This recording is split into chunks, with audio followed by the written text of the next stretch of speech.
웃을 일이 많이 없죠. 우리가 이 시간만큼이라도 좀 기뻐하면서 또 웃을 수 있는 시간이 되었으면 좋겠습니다. 오늘은 종교개혁 499주년 기념주일로 지키는 주일입니다. 지금으로부터 499년 전 1517년이죠. 우리나라 같은 경우는 이제 중종 연산군 때가 되겠습니다. 10월 31일 날 비텐베르크 대학에서 교수로 재직하고 있는 마르틴 루터가 그 비텐베르크 대학 안에 있는 체플룸인 이 비텐베르크 성전 그 대문에다가 95개 조항의 반박문을 부착하면서 구교로부터 우리 개신교가 이제 도화선이 되어서 나오게 된 것입니다. 그래서 전 세계 모든 이렇게 개신교도들이, 기독교인들이 이 한 주간을 종교개혁 주간이라 지킵니다. 한 주간 동안 신학교에서는 종교개혁에 관해서 이렇게 강론을 하고 또 신학의 여러 가지 이렇게 가르침을 받고, 그리고 10월 마지막 주일은 전 세계 모든 교회가 종교개혁 기념주일로 이렇게 지키고 있습니다. 루터는 세 가지를 일쳤어요. 아까 영상에서도 가장 핵심적인 거 한 가지는 오직 성경으로 솔라 스크립투라, 두 번째가 오직 은혜로 솔라 그라티아, 그리고 또 세 번째가 오직 믿음으로 솔라 피데. 이 세 가지를 일쳤습니다. 그 핵심은 오직 성경, 이게 가장 핵심되는 내용입니다. 그는 그런 말을 했습니다. 하나님의 말씀이 없는 곳이라면 천국이라도 살 수가 없고, 하나님의 말씀이 있는 곳이라면 바로 그곳이 지옥이라도 살아갈 자신이 있습니다.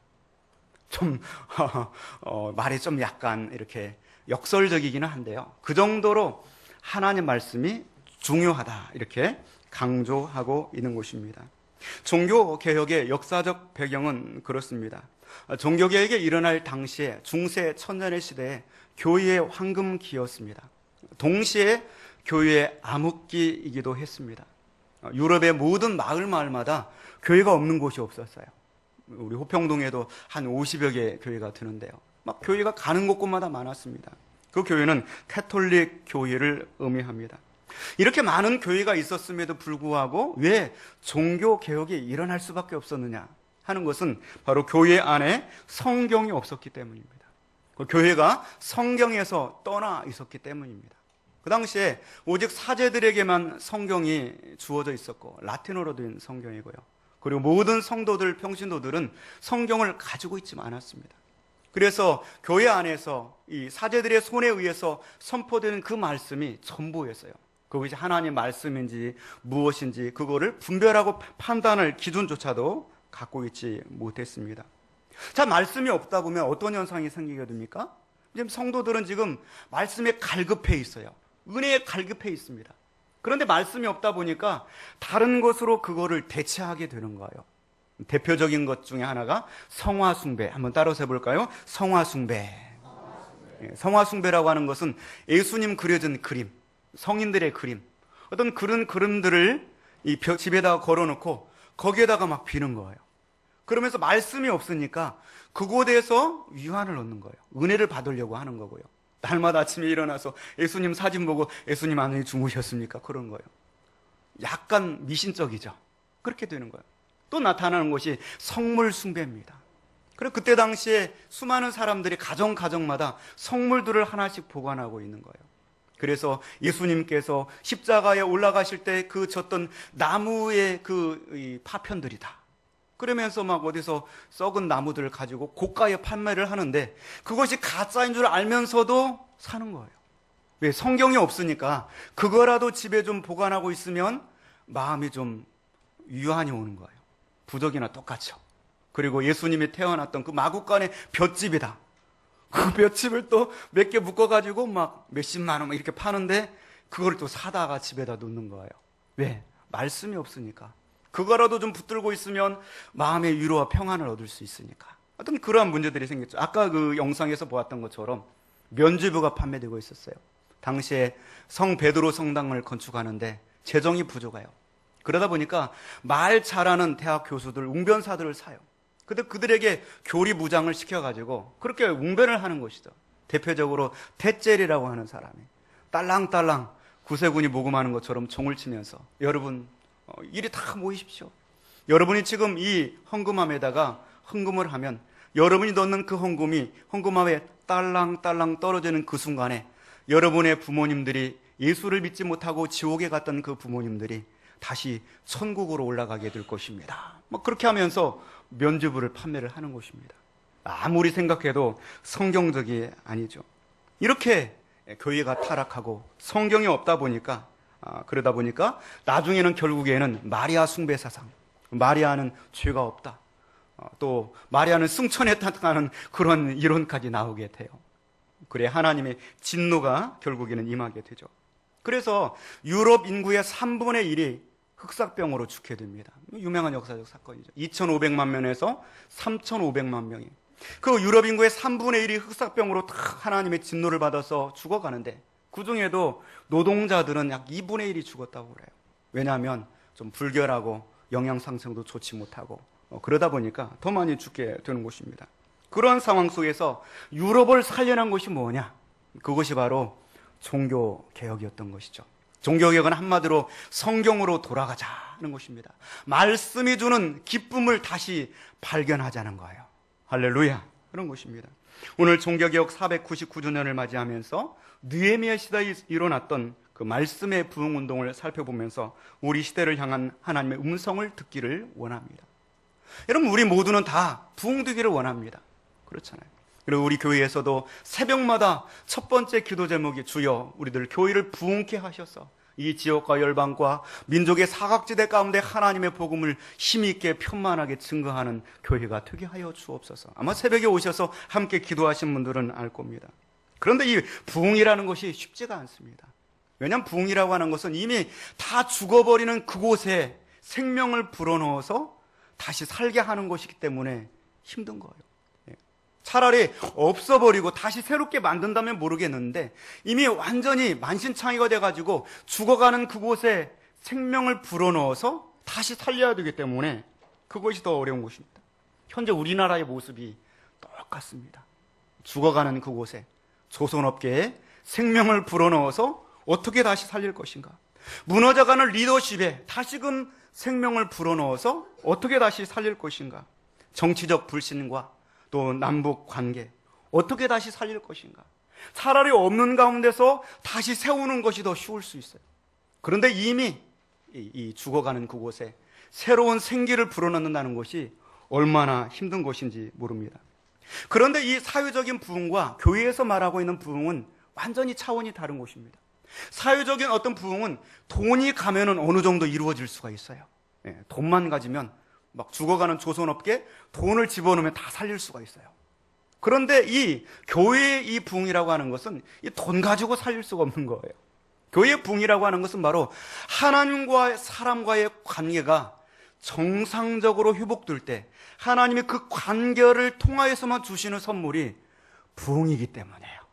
할렐루야. 이 종교개혁이 그런 것이죠. 성경 말씀을 통하여서 하나님과 인간 사이에 무너졌던 그 관계가 정상적으로 돌아올 때 그 관계를 통하여서 하나님의 축복해 주시는 것이 종교개혁이고 부흥이라는 것입니다. 그래, 그때 은혜 받았다고 하는 것이고요. 예배가 회복되어지는 것이고, 그리고 우리의 삶도 회복되어지면서 기적도 일어나고 기도응답도 일어나고 무너졌던 그러한 믿음의 열심도 생겨나게 되는 것입니다. 우리나라는 이미 놀라운 부흥을 경험을 했었습니다. 일제의 치하 속에서 정말 암담하고 소망이 없는 시대 가운데 외국에서 건너온 그 파란 눈의 선교사들이 전해준 그 말씀을 듣고서 1903년도 원산의 대부흥이 운동이 일어났고요. 그래서 날마다 모여서 말씀 듣고 기도하고 성령 충만하고 하늘의 소망을 붙들고 그 일제의 탄압을 이겨냈습니다. 1907년도에 또 놀라운 평양의 대부흥운동이 마치 오순절 마가 다락방에서 임했던 것처럼 임하게 되었습니다. 그러한 놀라운 부흥을 경험을 했습니다. 오늘 우리나라가 그러한 부흥이 필요한 시기가 아닐까. 어딜 가나 최문모 이야기입니다. 신문을 열면은 몇 첫 페이지에서 몇 장은 다 최문모 양의 이야기입니다.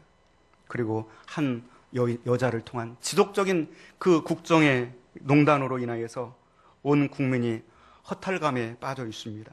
저도 한 주간 동안 너무나 기쁨이 없었어요. 왜 그러지? 막 완전히 무기력하고요. 또 애국자가 아닌데도 불구하고 나라가 심히 걱정돼서 이 나라에 대한 그 염려가 정말 떠나지 않는 그런 한 주간이었습니다. 연일 전국적으로 시국 성명이 발표되고 대통령의 탄핵과 하야하는 그 유침들이 본물을 이루고 있습니다. 콘크리트 지지층이라고 일컫는 그 TK 속에서도 배신감 속에서 지지율이 떨어지고 있고요. 또 이미 비판적이었던 그 사람들이 이번 기회에 더 비판하려고 그렇게 나오려는데 그 비판조차도 안 나오는 거예요. 왜냐하면 이 참담한 현실이 너무나도 당혹스럽고 또 우리나라가 걱정되기 때문입니다. 일전에 경주발 지진으로 인해서 우리나라가 흔들리고 충격과 당혹감을 얻었습니다. 그렇다고 한다면 이번에 청와대발 지진으로서는 온 국민이 다 지금 흔들리고 있고요. 표류하는 그 한국이 어디로 갈 것인가? 이 흔들리는 리더십 가운데서 온 국민들은 집단적인 우울증에 빠져 있습니다. 이러한 상황 속에서 오늘 종교개혁 499주년을 맞이하면서 과연 우리가 어디에서 기쁨을 찾고 어디에서부터 다시 출발해야 될 것인가? 바로 하나님과의 관계성 속에서 이 부분을 진단하고 찾기를 원하는 곳입니다. 다시금 우리 가운데 일정 치하여서 하나님의 복음을 듣고서 그 복음에 대한 절실함, 우리나라에, 우리 가정에, 우리 교회에, 우리 개인에게 하나님의 주시는 그 은혜에 대한 그 말씀에 대한 절박감이 우리 속에 다시금 회복되어지고 그 하나님과의 그 관계가 정상적으로 회복됨을 통하여서 그 가운데 부어주시는 은혜가 다시금 침체에 빠졌던 우리 한국과 또 우리 심령 속에서 기쁨을 되찾게 하는 역사가 있기를 주의 이름으로 축원을 드립니다. 본문의 말씀은 느헤미야 8장 말씀입니다. 이스라엘 백성들이 바벨론의 1차, 2차, 3차에 걸친 침공 속에서 포로로 끌려가서 무려 300만이나 되는 그 사람들이 바벨론의 포로로 잡혀서 70년 동안을 고생을 하고 있습니다. 그들이 바벨론 포로기를 지내면서 가장 간절한 소원 가운데 하나는 어서 좋게 내 나라에 들어가서 무너졌던 성전을 다시 세우고 마음껏 하나님을 찬양하고 예배하는 그날이 왔으면 좋겠다. 그거를 계속해서 기도하고 갈망하고 바랬습니다. 그리고 드디어 고레스 왕의 칙령으로 하나님께서 예레미야 선지자의 그 성취대로 너희가 고국 땅으로 돌아가라 이라는 허가가 떨어지게 됐습니다. 얼마나 기쁘고 환영할 일입니까? 정말 300만 명이 다 돌아올 줄 알았어요. 근데 성경에 살펴보니까 5만 명 정도만 돌아오는 거예요. 하나님이 그렇게 응답을 해주셨으면 감사합니다 하고 다 놓고 가야죠. 이 현실과 이 신앙이 이렇게 차이가 있는 거예요. 우리도 오늘 은혜 받고 당장 내일 새벽부터 나와서 기도해야지. 아침에 일어나면 추워요. 내일부터 해야지. 300만 명 중에서 5만 명만 실천을 한다니까요. 나머지는 그냥 해야 되는데 그러고 사는 거예요. 그 5만 명이 이제 들어오게 됐습니까?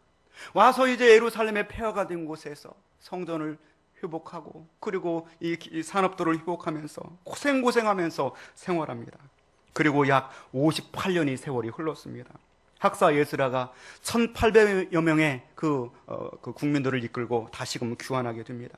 와서 보니까 50여 년 동안에 좀 예루살렘이 회복됐을까 봤는데 엉망인 거예요. 정말 믿음 좋다고 하는 사람들이 갔는데 예배가 무너져 버린 거예요. 예배 시간에 가서 보니까 가장 하나님과의 관계의 핵심이 예배거든요. 구약 성경에 보십시오. 인간이 하나님께 나아갈 수 있는 유일한 방법이 뭐냐? 예배예요. 예배를 통하여서 하나님께 나아가. 그래서 예배는 인간들이 모여서 드리는 어떤 행위 자체인 것 같지만 신비한 능력이 있는 거예요. 그 예배를 통하여 짐승의 피를 드리고 그러면서 하나님을 바라보고 또 하나님은 그걸 받으시고 은혜를 주신다니까요. 그런데 그 예배가 무너져 버린 거예요. 눈먼 것들, 피부병에 걸린 것들, 다리가 부러지고 천 것, 이런 짐승들을 가지고 와서 그리고 하나님께 예배를 드린다고 드리고 있는 거예요. 그러니까 이것들을 너희 총독들에게 드려봐라. 이것이 가당치나 하겠느냐. 그러면서 이 에스라가 비판을 하는 것입니다. 그리고 레위인들을 찾아봤어요. 레위인들이 하나도 없어요. 11조 생활, 헌금 생활을 하지 않으니까 주의 종들이 먹고 살 것이 없어서 주의 전을 다 버리고 떠났어요. 레위인들이 하나도 없어요. 주의 종들이 성전에 없으니까 말씀도 없는 거죠. 그러니까 말씀이 없고 민족이 무너지고 가정도 무너지고 산업도 무너지고 완전히 폐허가 도이는 상황 속에 있습니다. 에스라가 그 자리에 앉아가지고 속옷을 찢고 겉옷을 찢습니다. 머리털을 다 뜯으면서 수염을 막 뜯어내면서 옷을 찢고 막 그러면서 땅을 치고 티끌을 무릅쓰고 애곡하면서 하나님 앞에 기도합니다. 나의 하나님, 내가 부끄럽고 지금 낯이 뜨거워서 감히 나의 하나님을 향하여 얼굴을 들지 못하니 이는 우리의 죄악이 많아 정수리에 넘치고 우리의 허물이 커서 하늘에 미칩니다. 얼마나 이 가슴속에 와닿는 고백입니까? 통곡하며 고백합니다. 그때 그곳을 바라보던 백성들이 하나둘씩 와서 같이 울며 땅을 치고 통곡하고 회개하면서 당신이 우리에게 이루소서, 우리가 다시 한번 일어섭시다. 우리가 돕겠나이다. 우리가 하나님께 범죄하여 이 땅 이 이방 여자를 아내로 삼고 우리가 타락하였습니다. 그렇게 고백하며 회개하게 되는 것이죠. 그럴 때 학사 에스라가 그곳에서부터 시작해서 종교 개혁을 일으키게 되는 것입니다. 오늘 이 본문의 말씀 우리가 들어가서 한번 1절 말씀 한번 같이 보겠습니다. 1절 말씀입니다. 이스라엘 자손이 자기들의 성읍에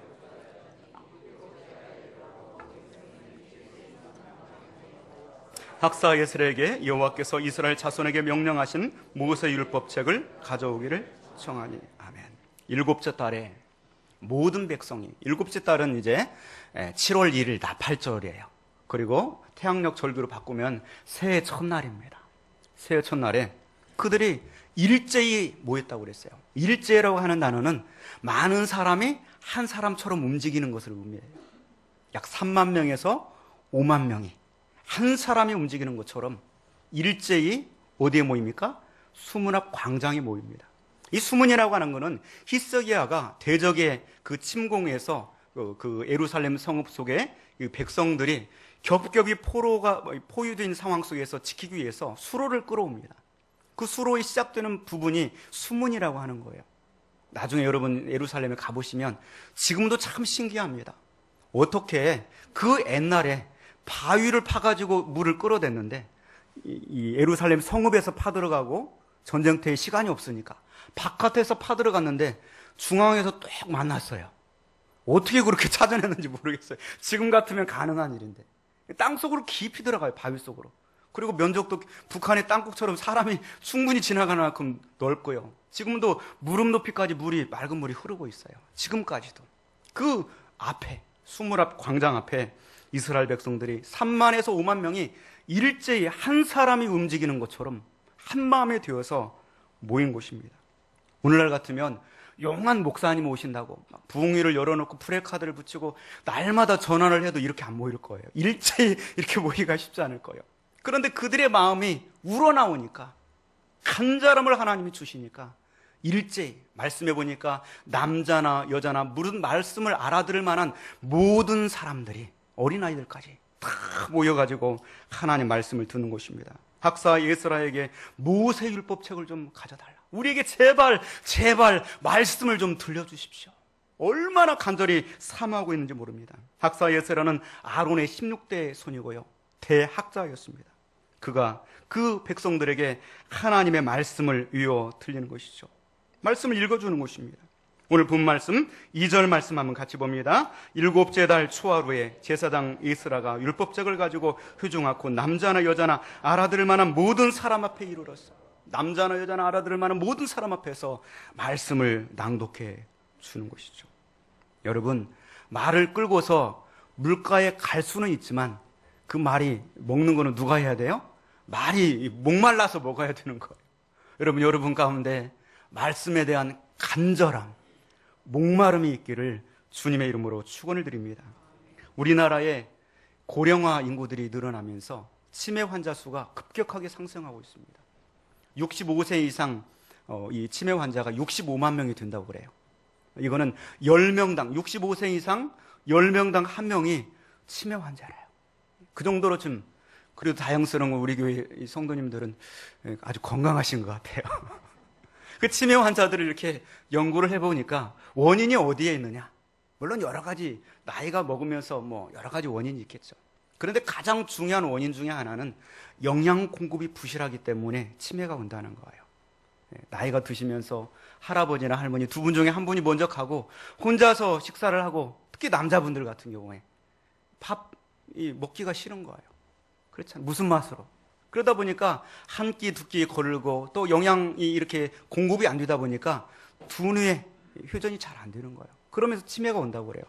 여러분, 밥 잘 드시길 바랍니다. 영적으로도 마찬가지입니다. 내가 오래 신앙생활을 했을수록 더 치매에 걸릴 수가 있어요. 왜요? 말씀이 더 강하게 단맛이 들어가야 돼요. 할렐루야. 내가 오랜 신앙생활을 했을수록 더 간절함이 있어야 되고요. 더 예배 출석 다 하고 더 기도 생활 잘하고 그래야만 더 영적으로 깊어져 갈 수가 있어요. 그렇지 않으면 이 말씀이 무감각해져요. 내가 다 알고 그러다 보면 영적인 치매가 올 수 있는 거예요. 영적인 마비가 올 수 있는 것입니다. 지난주에 금요 철야 시간에 제가 깜짝 놀랐어요. 그날따라 한 2배, 3배 아이들까지 쫙 와가지고 아이들만 한 20명 왔나요? 완전히 이 적은 교회의 어떤 부흥회의 느낌을 가졌어요. 여러분, 금요일 날마다 정말 시간 있을 때 좀 오셔서 마음껏 부르짖고 간절함으로 주님 앞에 나아갈 수 있기를 주님의 이름으로 축원을 드립니다. 이 사람이 배가 고프면 신경이 예민해져요. 특히 남자분들. 배가 고프면 막 신경이 예민해지고 뭐가 나옵니까? 화를 내는 거예요. 자꾸 화를 내요. 다른 말로 표현하면 우리가 하나님의 말씀을 먹어야 돼요. 말씀의 은혜를 받아야 돼요. 그 말씀의 은혜를 받고 거기서 충족함을 얻어야만 우리 이 땅의 현실 속에서 화내지 않고 살 수가 있어요. 말씀의 은혜 받지 못하면 자꾸 이 말씀의 은혜 받지 못하니까 성격이 예민해지면서 막 화가 나올 수 있는 거예요. 말씀의 은혜 받기를 주의 이름으로 축원을 드립니다. 오늘 본문의 말씀 3절 말씀 한번 같이 보겠습니다. 수문 앞 광장에서 새벽부터 정오까지 남자나 여자나 알아들을 만한 모든 사람 앞에서 읽음에 무백성이 그 율법책에 귀를 기울였는데, 여기 말씀 보니까 새벽부터 언제까지요? 정오까지. 정오는 몇 시일까요? 12시. 잘하시네요. 새벽을 보통 가장 낮은 선으로 6시로 잡는다고 치세요. 여러분, 아침 6시서부터 일제히 말씀을 알아들을 만한 남자나 여자나 어린아이까지 다 모였다는 것은 엄청난 일이에요. 얼마나 말씀에 갈급했으면 이랬을까요? 정말 엄청난 갈급함이 있었던 거예요. 그들이 모여가지고요, 하나님의 말씀을 듣는데요. 몇 시간 동안입니까? 6시부터 12시까지니까 몇 시간? 6시간. 아주 여러분 계산 잘 하시네요. 그런데 여기 내용을 가만 보니까 6시간 동안 뭘 했느냐면 성경 봉독만 한 거예요. 성경 봉독만. 오늘 좀 말씀이 길었죠. 그래서 여러분 아마 성경을 읽으면서 오늘은 왜 이렇게 말씀이 길어? 아마 그렇게 생각했을 텐데 성경 봉독만 6시간을 한 거예요. 설교는 몇 시간을 했을까요? 12시간 이상 하지 않았겠어요? 성경 봉독만 6시간을 하는데 그 6시간 그 성경 봉독을 하는데 거기서 은혜를 받는 거예요. 얼마나 갈급함이 있고 간절함이 있으면 그곳에서 은혜 받는 거예요. 여기는 새벽마다 성경 한 장씩을 읽고 강해를 합니다. 며칠 전에는 누가복음 2장인가요? 80절이더라고요. 그래서 제가 속으로 오늘은 왜 이렇게 길어? 그리고 읽고 났는데 5분 남았어요. 성경 읽고 나니까 5분 남더라고요, 설교 시간이요. 그런데 오늘 본문 말씀 보면은 그들이 6시간 동안 성경을 읽기만 했습니다. 그런데 하나님의 말씀에 대한 목마름, 또 하나님의 그 집중력이 그들 가운데 임하니까요, 그 말씀 한 구절 한 구절 속에서 은혜를 받는 거예요. 말씀이 주는 기쁨을 그들이 발견하게 된 줄로 믿습니다. 여기 말씀 보니까 혼자서 이 말씀을, 그때 마이크 시스템이 없었잖아요. 성경을 읽는데 성경이 어렵잖아요. 따분하고. 6시간 동안 혼자서 읽어가지고 3만 명, 5만 명 귀에 들리게 할 수가 없어요. 그래서 오늘 본문의 말씀 보니까 이 에스라의 좌우편에 6명, 7명, 13명을 세워요. 그래서 에스라가 큰 소리로 성경을 낭독하면 양쪽에 13명이 동일하게 큰 소리를 낭독하는 거예요. 그것도 부족하니까 바로 앞에 또 13명을 세워요. 말씀 보세요.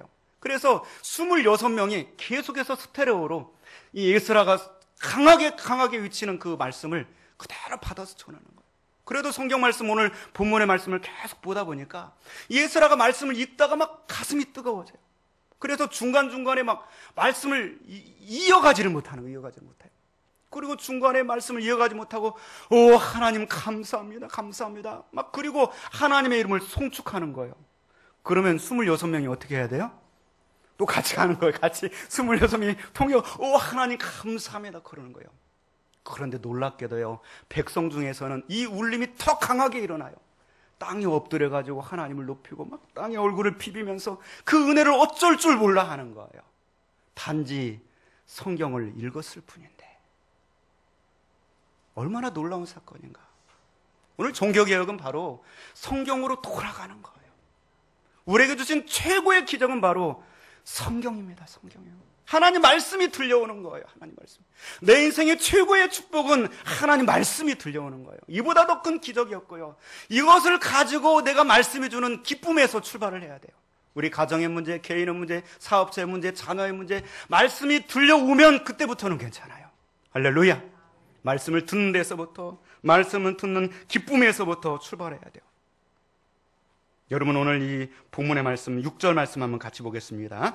이스라가 위대하신 하나님 여호와를 송축하며 모든 백성이 손을 들고 아멘 아멘 하고 응답하고 몸을 굽혀 얼굴을 땅에 대고 여호와께 경배하니라. 중간중간에 막 손을 들고 송축하며 하나님의 이름을 높이고 막 그러는 거죠. 9절 말씀 같이 봅니다. 백성이 율법의 말씀을 듣고 다 우는지라. 총독 느헤미야와 제사장 겸 학사 예스라와 백성을 가르치는 레위 사람들이 모든 백성에게 이르기를 오늘은 너희 하나님 여호와의 성일이니 슬퍼하지 말며 울지 말라 하고. 아멘. 말씀을 듣는데요, 남자나 여자나 어린아이들까지 다 눈물이 맺히는 거예요. 막 가슴 속에 막 그 평안할 수 없는 그 감동이 막 솟구쳐 올려오는데요, 막 자기도 모르게 막 눈물이 흘러내리는 것을 주체할 수 없는 거예요. 주체할 수 없는 거예요. 그런 거죠. 여러분, 이 눈물은 슬픔의 눈물이 아닙니다. 염려의 눈물이 아닙니다. 하나님이 성령을 통하여 그들을 만져주시고요, 하나님이 내가 너를 안다, 너의 괴로움을 안다, 너의 시련을 안다, 너의 아픔을 안다, 내가 너와 함께 하노라. 하나님이 그들을 만져주시기 때문에 자기도 모르게 눈물이 흘러내리는 것이죠. 아마 이들은 세 가지 죄를 회개했을 거예요. 첫 번째로는 우리가 이방 여인과 결혼했습니다. 회개했습니다. 자기 딸을 며느리로 주고 자기 아들이 이방 여인과 결혼하고 그랬다는 거예요. 당시에 이방 여인들은요, 무신론자라고 그래서 신이 없었던 것이 아니에요. 다 자기 신들을 가지고 있었어요. 옛날에 우리나라도 얼마나 샤머니즘이 팽배했습니까? 다 정한수 따놓고 하늘에 빌고 그러지 않았어요. 그렇잖아요. 그래서 이방 여인과 결혼을 했는데 그들이 올 때 그냥 오지 않아요. 다 자기 신을 가지고 오는 거예요. 가정에서 그 이방 우상신을 모셔놓고 그리고 사는 거예요. 그러다 보니까 하나님을 믿는 신이 이방 신을 이겨야 되는데 성경에 보면 그렇지 못하더라고요. 심지어는 솔로몬조차도 그렇잖아요. 1000명의 부인을 두고서 그들이 다 이방신을 가져왔는데 왕의 권위로 눌러서 전도했으면 얼마나 좋을까요? 그런데 결국엔 솔로몬이 하나님을 떠났다고 성경 말하고 있어요. 그렇잖아요. 그리고 그 솔로몬 사후에 나라가 분열되잖아요. 이것들을 그들이 회개하는 겁니다. 이들이 믿음 없는 사람들이 아닙니다. 300만 명 중에서 5만 명 왔던 사람들이에요. 그렇게 믿음 있는 사람들도 살다 보니까, 세상 사람들과 어울려 살다 보니까 하나님 말씀을 떠나게 되는 거예요. 막 그것들을 가슴을 뜯으면서 회개하는 거예요. 내가 주의를 지키지 않았습니다. 주의를 지키지 않았습니다. 하나님 말씀대로 내가 살지 못했습니다. 주일은 다른 일을 하지 말고 오직 하나님께 예배하는데 집중하는 날이라고 그렇게 말씀하고요. 주일이야말로 하나님의 축복을 받는 날이다. 하나님 말씀을 듣고 기적이 일어나는 날이다. 인생을 살면서 내가 평생 어떻게 살아야 될 것인가, 그 방향을 잡아주는 날이 주일날인데요. 하나님 앞에서 내가 어떠한 존재인가를 확인한 날이 주일날인데 주일을 지키지 못했다고 그들은 회개하고 자복하였습니다. 저는 성도 여러분, 불의 전차라고 하는 그 영화가 있었어요. 그럼 아마 많이 이 예화를 들었을 거예요. 1924년도 7월 6일 날 프랑스에서 올림픽이 열렸습니다. 스코틀랜드의 대표적인 이 100m 유력한 금메달 메달리스트 에릭 니델이라고 하는 사람이 있었습니다. 근데 이 사람이 결승전에 이제 올라갔는데 그날 출전하려고 보니까 그 날짜가 주일날인 거예요. 주일날. 갈등하고 고민하는 거죠. 내 신앙은 성경대로 한다면 주일날 뭐 해야 돼요? 예배하는 데 집중해야 돼요. 그런데 이 국민을 위해서 자기가 반드시 또 안 뜰 수 없는 상황이에요. 그는 왕자가 가가지고도 그렇게 간청하고 설득을 했는데도 물리치고 주일날은 내가 뜰 수 없습니다. 포기를 했어요. 많은 국민들이 연일 매스컴에서 매도하고 막 그랬습니다. 편협한 신앙이라고. 어디서 그런 그 신앙을 배우게 되었느냐고 해서 우리 국민들을 한순간에 무시한 절차다. 그렇게 비난을 하고 그랬습니다. 다른 사람이 결국은 우승을 하게 되고 그 사람은 아주 편합한 신앙이요, 또 신앙적 유선자요, 또 매국노처럼 그렇게 질타를 당하고 그랬습니다. 그런데 400m에 출전하기로 했던 한 사람이 출전을 못하게 된 거예요. 이 리델은 자기가 100m 단거리 선수이기 때문에 400m를 뛸 수가 없습니다. 그런데 그냥 나가게 된 거예요. 근데 나중에 결과는 어떻게 됐습니까? 세계 신기록으로 우승을 하게 됐어요. 그리고 그가 기자회견을 하면서 두 가지 고백을 했어요. 100m는 내 힘으로 달렸고 300m는 하나님이 힘을 주셔가지고 달렸다는 고백을 했어요. 그리고 또 한 가지 고백을 했어요. 내가 그 결승전에 출전하려고 나가는데 나의 코치가 나한테 쪽지를 하나 전해줬대요. 그 쪽지에 펴보니까 성경 말씀이 기록되어 있는 거예요. 사무엘상 2장 30절. 제가 읽어드리겠습니다. 나를 존중히 여기는 자를 내가 존중히 여기고 나를 멸시하는 자를 내가 경멸하리라. 그 말씀을 듣는 순간에 막 가슴에 불이 일어나는 거죠. 말씀해 주는 힘이 이렇게 있는 거예요. 그리고 그 말씀을 붙들고 달렸어요. 내가 주님을 존귀히 여겨 싸우니 주님이 이 시간 저를 존귀히 여겨 주옵소서.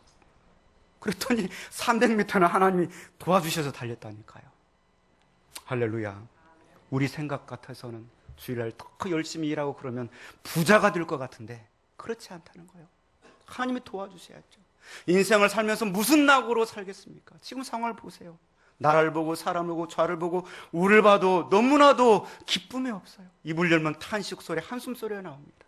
여러분, 종교개혁 499주년을 맞이하면서 루터가 외쳤던 것처럼 하나님을 우리에게 주신 최고의 선물, 말씀이 주는 기쁨을 회복하시기를 주님의 이름으로 축원을 드립니다. 오늘 본문의 말씀 12절 말씀을 같이 보겠습니다.